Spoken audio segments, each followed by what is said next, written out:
नमस्कार। आज माँ के लिए कुछ कहते और सुनते हैं। माँ रसोई सजाती है और चमकाती है जब आता है त्योहार पास। दिनों तक नमकीन मठिया सेकती, घंटों तक कढ़ाई चलाती, मीठी गुंजिया भरती तो कभी शक्कर पारे बेलती, डिब्बों की चिनाई करती, एक के ऊपर एक चढ़ाती और फिर भर देती उनमें कुछ मेरी, तुम्हारी और हम सभी की पसंद की चीज़ें, जैसे मोटे दरदरे पिसे आटे के गोंद के लड्डू और लौकी खोई की जमाई हुई बर्फ़ी। त्योहार पर माँ फिर दिखाई पड़ती है रसोई में, उगते सूरज से लेकर गहरी रात तक। रसोई बनाती, परोसती और चमकाती। माँ बैठो, थोड़ी देर बैठो, जरा सा सुस्ता लो, खड़े खड़े थक गई होंगी। मगर नहीं सुनती माँ मेरी। अरे कितना काम पड़ा है, तुम भी बिटिया, तुम बैठो, कितनी दूर से आई हो, थक गई होंगी। फुर्सत किस चिड़िया का नाम है, फुर्सत किस चिड़िया का नाम है, नहीं जानती मेरी माँ।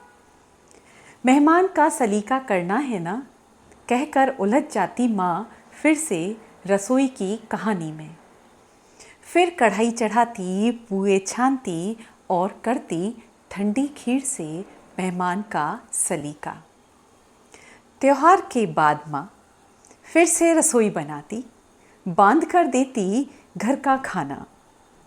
रास्ते में न जाने कैसा और कब का मिलेगा, रास्ते में न जाने कैसा और कब का मिलेगा, न जाने कितना पुराना तेल का इस्तेमाल किया होगा, कि जैसी दलीलें देकर रख देती कुछ सूखी आलू की सब्जी और मुलायम सी पूड़ियाँ। उतनी ही मुलायम जितना कि मुलायम माँ का दिल और माँ की हथेलियाँ। मुझे और अपने बहू बेटे को विदा करके माँ फिर से रसोई संभालती, डिब्बों को जमाती, समेटती चूल्हा चौका और करती बर्तनों की सफाई।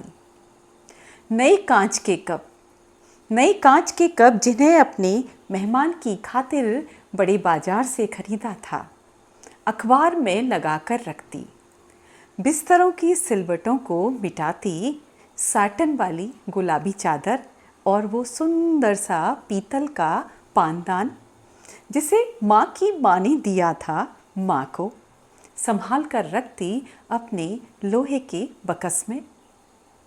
पहुँचती बिखरा हुआ सामान, समेटती बिखरे हुए खिलौने और आंगन में फैली बच्चों की खुशबू को गहरी सांस लेकर जब्त कर लेती अपनी छाती में।